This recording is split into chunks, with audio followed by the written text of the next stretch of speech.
Bokoto yango ebandi magazine na bino Indusa Mag avec un partenaire idéologie magazine et ça une information qui toko à mointé elenge à mointé soupo à mointé mbote Kinshasa mbote Brazzaville mbote mokili mobimba bisika nous besoin pour nous magazine na bino Indusa Mag to fond la bande na biso mokola lelo pour nous remercier que chef de l'état Félix Antoine Tshisekedi Tshilombo Fachi béton le déblonneur du système Ayambaki envoyé spécial il y a président il y a États-Unis d'Amérique Donald Trump pour la masolo il y a situation sécuritaire il y a République démocratique du Congo pour le reportage Oyo il y a Maître Gims. Pipi Dongo, nani ateki tembe na RDC, ndeko ya Congo, pona ko respecter souveraineté, pe intégrité territoriale ya République démocratique du Congo, yango ndezalaki mama na moboko na lisolo na bango awa na cité ya Union africaine entre envoyé spécial ya président américain Donald Trump na président Félix Antoine Tshisekedi Tshilombo Fachi béton le déblonneur du système na nzela ya déplacement ya liboso ya envoyé spécial ya président Donald Trump na Kinshasa. Ezali pona ko fandisa masolo tout ezala kitoko na ndenge ya defote entre Kinshasa na Washington. The purpose of the visit is I represent. Je suis venu pour rencontrer le président, discuter avec lui sur un certain nombre de questions, notamment les questions de l'instabilité qui se passe à l'est du pays. Nous avons discuté, nous voulons travailler ensemble avec le président pour pouvoir mettre fin à cette situation. Je crois que la réunion que nous avons eue a été productive. C'est une de plusieurs réunions que nous allons avoir. Je vais rentrer aux États-Unis, je vais discuter avec le Congrès. Je vais voir aussi la possibilité de discuter avec la Maison-Blanche pour pouvoir mener ces échanges en vue d'assurer que la paix puisse revenir à l'est de la RDC et partout en RDC, parce que cela est la volonté de tous. Les États-Unis, c'est un pays qui est dans une position unique, une position stratégique, une position d'influence. Nous avons une très bonne relation, nos deux États ont une très bonne relation et nous voulons continuer davantage à travailler pour approfondir cette relation. Maison Blanche elingi efandisa masolo awa ya investissement pour le développement ya République démocratique du Congo oezo senga kimia ezala pour promouvoir l'économie congolaise. Nous allons travailler pour que les entreprises américaines puissent venir investir et travailler ici en RDC. Et pour cela, nous devons nous assurer qu'il y ait un environnement de paix. Et donc nous allons continuer à travailler avec toutes les parties prenantes. Et je crois que le président et nous-mêmes avons eu ces très bonnes discussions. Et nous allons faire de sorte à ce que cela puisse continuer pour que la paix puisse être restaurée et de manière permanente ici en RDC pour l'intérêt des États-Unis et pour l'intérêt du Congo, pour le développement économique du pays, parce que l'économie ne peut se développer que lorsqu'il y a un environnement de paix.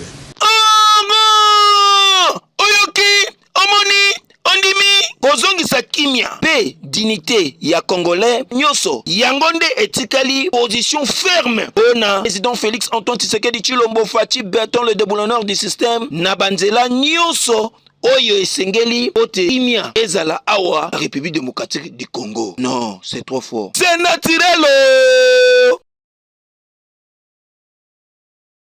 La présidence pour le chef de l'État Félix Antoine Tshisekedi Tshilombo Fachi béton le déblonneur du système Ayambaki délégation il y a société civile française en République démocratique du Congo pour la solo il y a est pour le reportage Oyo il y a Indusa. Qui a dit que la situation est est il y a République démocratique du Congo ba français bazali kokipé yango te ndimela ngai que a solo laki pendant 3 heures du temps pona kolakisa signe il y a importance ya lisolo obayaki na yango oyo balobelaki elongo na président de la République Félix Antoine Tshisekedi Tshilombo Fachi béton le déboulonneur du système na ba représentant ya société civile française oyo bazalaki na ba domaine ebele lokola domaine économique et associatif artistique culturel pe na ba ancien membre ya gouvernement français oyo délégation yango bayambamaki kitoko oyo délégation yango bayaki pona séjour na bango il y a 2 jours na République démocratique du Congo pona objectif kaka c'est moko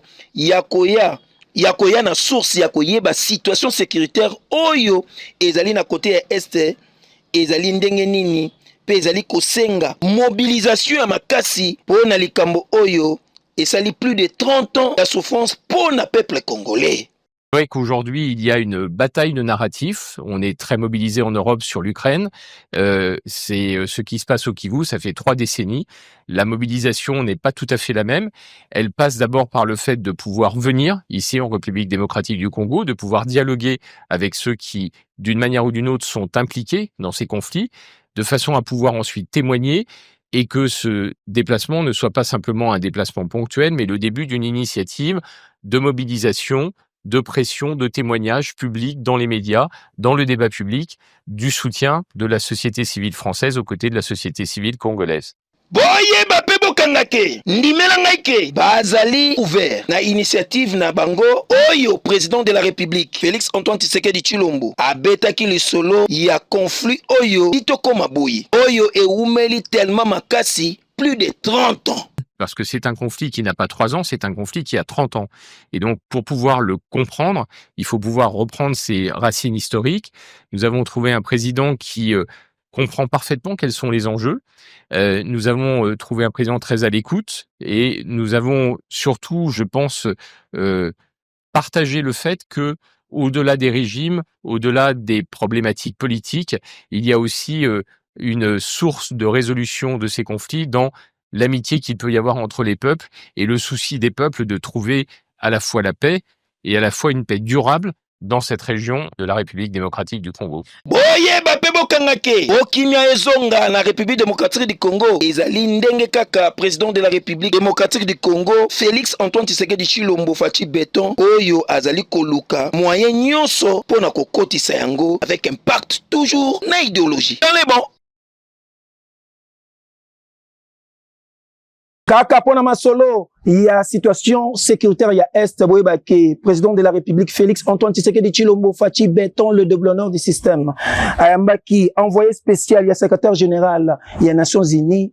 oyo tali masolo ya Grand Lac bolanda reportage oyo ezalaki semaine moko diplomatique pona 2 jours et outi koleka tomonaki visite ya envoyé spécial ya secrétaire général ya Nations Unies président de la République Félix Antoine Tshisekedi Tshilombo asololaki na envoyé spécial ya Sika ya Royaume ya Belgique pour la région ya Grand Lac oyo ayelaki kaka likambo moko ezali crise sécuritaire ya Est République démocratique du Congo pe pona koluka moyen nyonso ya kosilisa yango pona marque posting Belgique ezali ko respecter souveraineté ya République démocratique du Congo nyonso ezali pona koboma moto to yango wana batiaki pression makasi pona kosenga cesser le feu na place oyo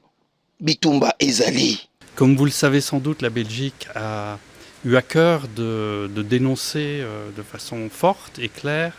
l'agression dont la RDC est victime. Et on le fait parce qu'on est très attaché au principe du respect du droit international, du respect de l'intégrité territoriale, de la souveraineté de tout État, que ce soit en Europe, en Asie, en Afrique.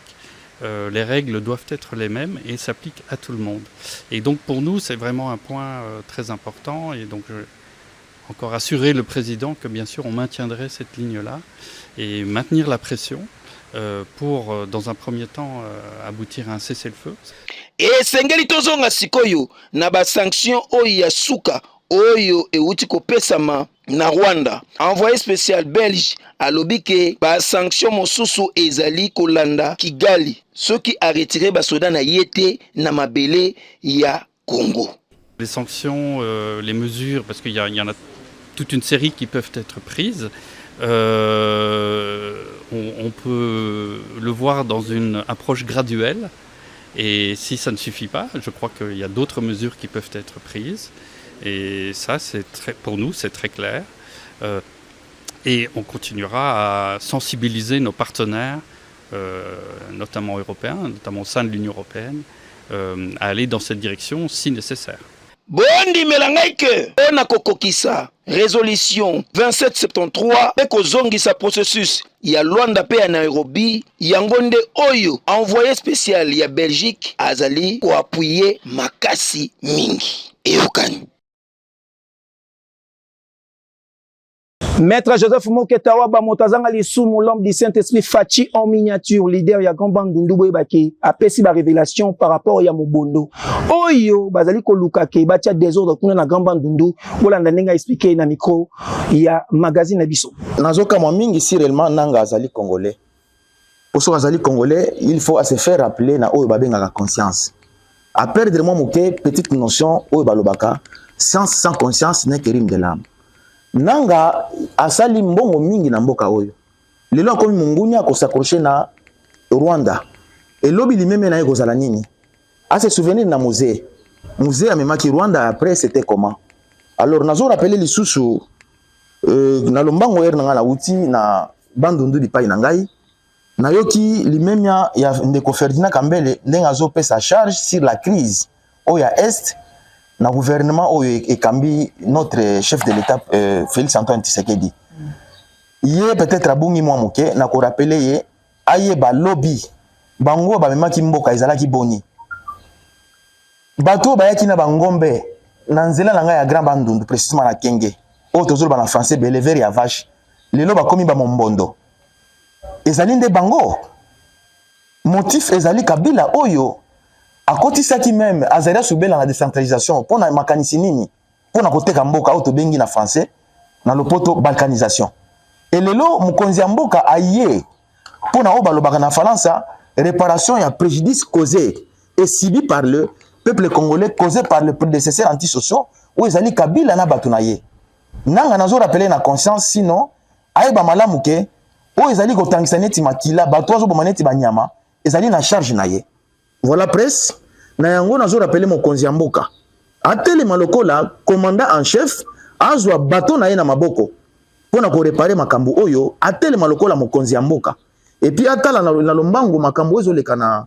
grand bandundu précisément na kwa mutu pona Mombondo et puis na Moshipentane. Ozali chef li ya Bandundu ville na société Cap Congo bazana ko semer trouble o ezo risquer même biso na deuxième guerre à est comme na Goma. Et puis na silence oyo absolu ya Seni si les lots aux na élection té ya ba sénateur ya gouverneur na vice gouverneur alors mboka na ngai dans les couilles précisément na Bandundu ezali ya kokufa donc mokonzi ya mboka en tant que ngai notable puis mfacho ya moke na webisa na mokonzi ya mboka implication na personnel pour na ko rendre kimia na province na ngai ya Kwilu et dans les grands Bandundu. Soki olingo somba biloko nyonso ya menuiserie aluminium kende kuna pa Jafar alu et pa wapi ezali kotekama biloko ya qualité supérieure pe na prix muke mukeleke te penza bola na reportage oyo ya bienvenue Mayala.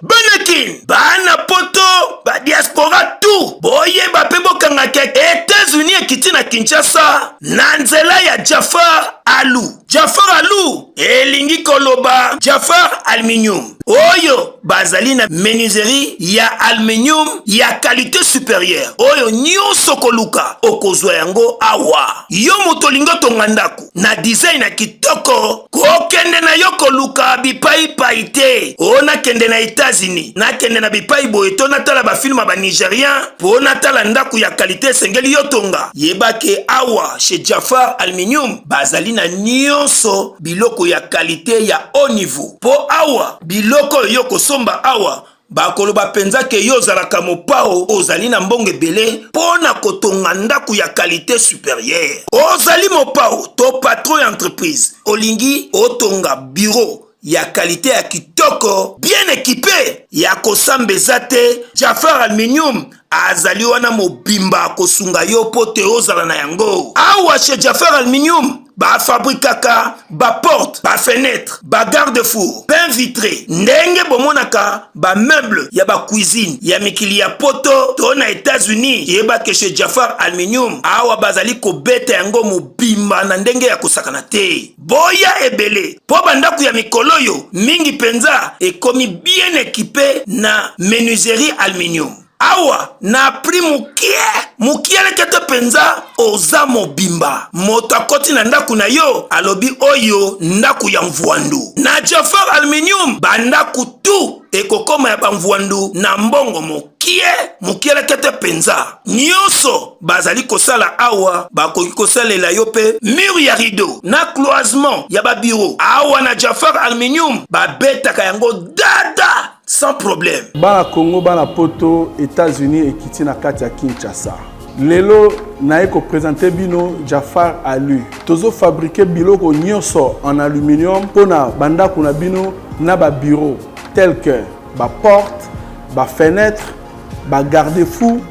ba mur rideau, ba meuble ya cuisine na cloisonnement ya ba bureau. Pona ko pe sa valeur pe beauté ya banda kuna bino bosalela aluminium ya qualité. Nalobi bien aluminium ya qualité na Jafar Alu. Jafar Alu est à assurer bino un travail de qualité fait par des professionnels ya métier en commençant par la fabrication ya ba porte na bino na ba fenêtre ainsi que biloko nyonso na transport ya komema yango ko bana na télé na biso tina chantier na bino pe composer yango selon ba normes.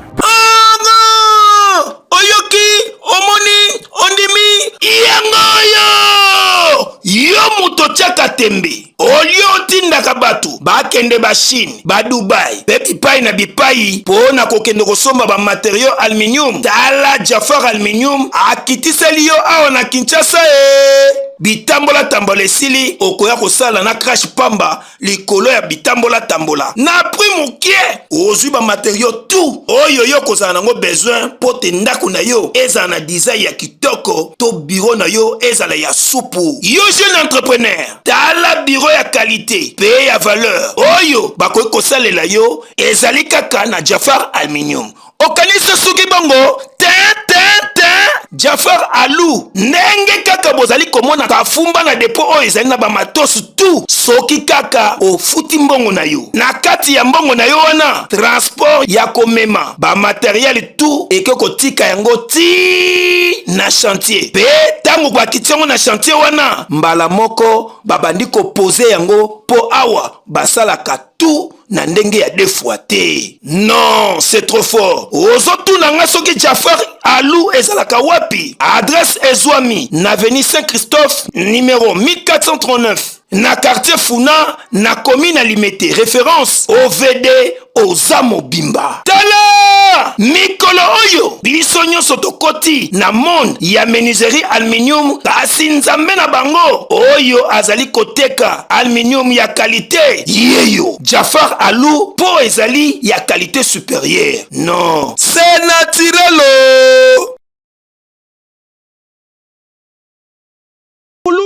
Kuluno yo bazolingo yo kate kasi komanda beja kwei na bango kuna baza konyoko la population makasi na komina Kalamu o baza kokata kata batu kasi komanda beja kwei na bango bolanda reportage oyo ya Dadi Bilumbu l'élève du maître.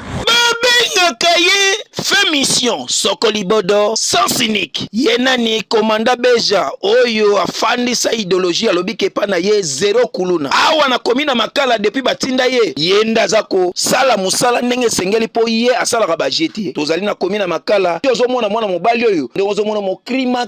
donc awa na komina Makala ngonde bakoma kokonza surtout mingi bango bazala ka soyi ba monike wi komi na moma o ezake embouteillage koti bango pa na bango ekoma kamne moma pona bango kolia bachombo ya batu et puis même basaki ekendaka nango kutu ekutanaki ke wana ministre mwa ndoko leka wana babenda esaki ya ordinateur na bachombo manga mutu ekenda pa na bango itali bango te kasi lokola sans cynique azali wana Sokoli Bodo komanda beja akitaki wana tala ndenge récupérer bana ya kuluno bozomona bango boye tande etie so tali elongi oyo ozomona opene elongi lifelo o mususu pena so tali boye oyo soko kutani na ye akoratio ata mokete ebongo na pokwa machette nde machette yango esalaki ke komanda beja akita wana na komina Makala tozali penza croisement kikwiti kimwenza nde place akangeli bango kitoko joli yoge logo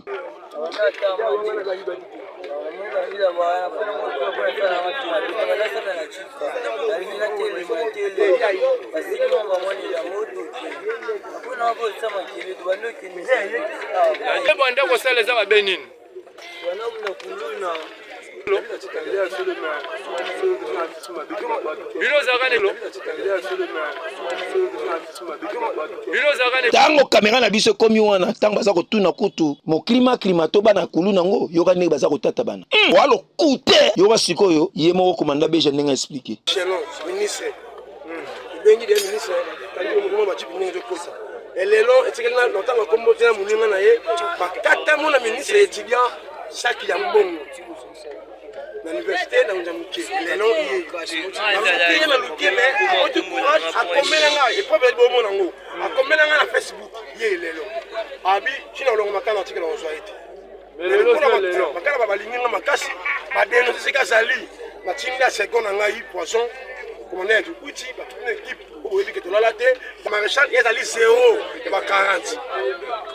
fait mission pas de tracasserie mais tu pour la couluna makana bena 0 couluna mais elle est longue équipe na ye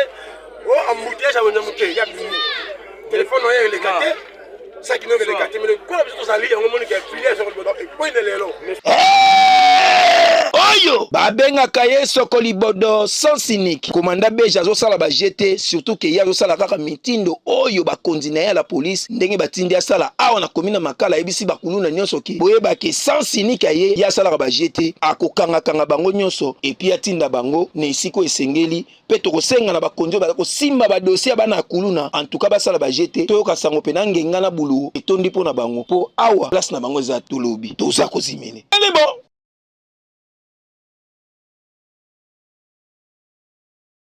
kokamwa oyo esalami na komi na Selembao epai wapi bacriminel bakoteli bato kote ya station ya Selembao wana babomi mama moko oyo ayekobenda lar wana epi babomi bato na banzela pote bakanga bango te esali pasi pe mawa na reportage oyo ya Becker Makantela.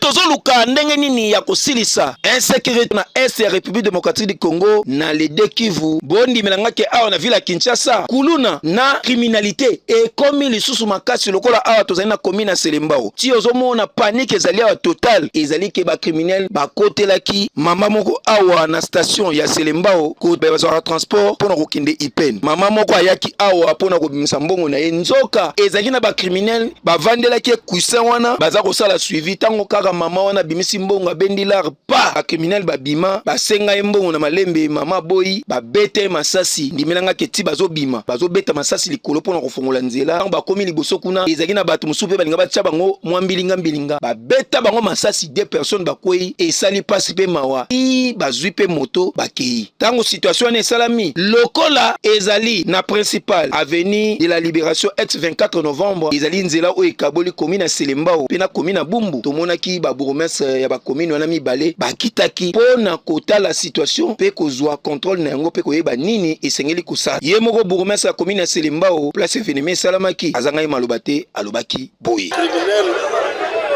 oyo baye kosala eloko oyo je promets que tokozwa bango oyo batangisi makila na Selembao tokozwa bango population va collaborer na ba service ya sécurité bato wana bayaki banda 6 heures bazalaki wana mais soki tozalaka vigilant makambo elingaki ekoma te alors on était comme distrait parce que même service ya transport amoni bango atoni bango bien mikanda ya moto mais il se présente comme des militaires mais bazosignaler service vous comprenez que eza eloko moko eza passe mais pour assurer la population, on va faire sa confiance à ma service. On va collaborer dans ma service. On a vu l'homme à vous comme dans la maison de santé. Bateau et les criminels ont fait dans ma main, c'est à ma belé. Dans la planète de mon santé, et belé de Yémen. En tout cas bato oyo basali makambo yo ezosenga penza ke bakonzi baluka kosala penza enquête ya solo po ba criminel oyo ezosenga bakangama ya solo pi basambisa bango devant public papa balia vungule ya solo bakeno kolia mindindi na malemba kuna na prison po balapa et puis pona bango esili pona mokili oyo toyoka bango esute babima po oyo bango basali en tout cas eza ndenge moko na ba Rwanda nde baza koboma biso kuna na est soit tolobi tokomi na suka ya magazine na biso kasi tika na yebisa bino ke le 23 mars oyo bandeko ya fondation Imbolo ekumbamaka na ye moko président na yango honorable Alpha Imbolo ou afandi sa idéologie na ndenga mukiete na ndenge ya défoité surtout kazali vrai disciple ya le patriarche Christopher Mboso Kodiampwanga ou azali deuxième vice-président ya Assemblée nationale avec impact na idéologie elongo na mama Bijou Mukadi mama Boboto mama Bolingwa wana cadre ya clôture à mois de la femme boye baki ba organiser mo bangé na réception ba mama tout ba mama veuve oyo bazaka na commune Ngalema boya na siège ya sika kuna na commune Ngalema na cadre pe ya inauguration ya bureau ya sika babengi sibino boya pona activité ya clôture ya mois de la femme avec fondation Imbolo na ndenge ya défoité boyebaki le 23 mars et kozala somo bisonyo soto zala wana avec yemoko na présence ya Alpha Imbolo honorable ya solo papa social motomo bien l'homme de bon cœur surtout que azako sala toujours pona ko honorer parti politique na bango CDR CRD avec un pacte na idéologie parti cher ya le patriarche Christopher Mboso Kodiampwanga le patriarche ya solo tozana na quelques pages rose awa Sephora Kimberly maman sociale ya solo na Snell balobi yeso okuta na ye en tout cas problème nyoso ozana yo akosunga yo po azali maman sociale ya deux fois té invité spécial les à la DG Snell akozala wana pour célébrer anniversaire ya Sephora Kimberly de la part ya Mosengo Maki décor ngulu tabandin taba eruliama na ndenge ya mukete joyeux anniversaire les soso na Jérémy Kankou caméraman et photographe ya solo na kati ya église le racheté du Christ kuna na des bonhommes et kozala libe balibonga na yoki nsanguke 12 cartons ya dendo mayo kozala wana na pointe pour célébrer anniversaire mais toza kolia toza komile invité spécial et kozala apôtre Michel Kingumba de la part ya Mosengo Maki décor joyeux anniversaire les soso na Sarah Eyale hein moi si kitoko moi si mayele lelo ekoyinda mabe kolia pe komela ekozala au rendez-vous des cartons ya ngombe kutumba mape kolia mawana toza kolia toza ko célébrer ngo 22 whisky de whisky champagne de champagne invité spécial ekozala Vero Djeko oyo akozala wana de la part ya Mosengo Maki décor o azali ko souhaiter joyeux anniversaire na Sarah Eyale joyeux anniversaire les soso na bienvenue Lianganda hein bienvenue Lianganda oza ko fêter anniversaire ni mokola lelo balobi azali graphe azali sérigraphe ya solo na kati ya imprimerie top graphique lelo ekozala deux fois té toza kolia toza komele ngulu ntabande ntaba na okinsango ke na mbisi oyo etumbamaka awa na matongi ya minene wana tokolia yango pena na mayo ekozala kitoko joli mpona kocélébrer anniversaire na ye joyeux anniversaire lisusu na fruit bafundiso ni protocole na kati église le racheté du Christ aza kofete anniversaire na mokolo lelo toza kolia toza komele sucré ebele balobi invité spécial apôtre Michel Kingumba nda kozala wana de la part ya Mosengo Maki décor pe oyo azali lelo tokofete lisusu joyeux anniversaire na apôtre Michel Kingumba wazali représentant légal ya église le racheté église charismatique le racheté du Christ oyo azali motema ya batu ya mama Deborah Kingumba balobi père spirituel ya Mosengo Maki décor lelo tokolia tokomela 12 ntaba na 3 ngulu ekoboma mape kolia maana kitoko joli toza komela pe toza kolia ba jus ebele nde kozala wana po na koselepa ngo kitoko pe pona kosukisa anniversaire lisusu na Jean Lengo Ledia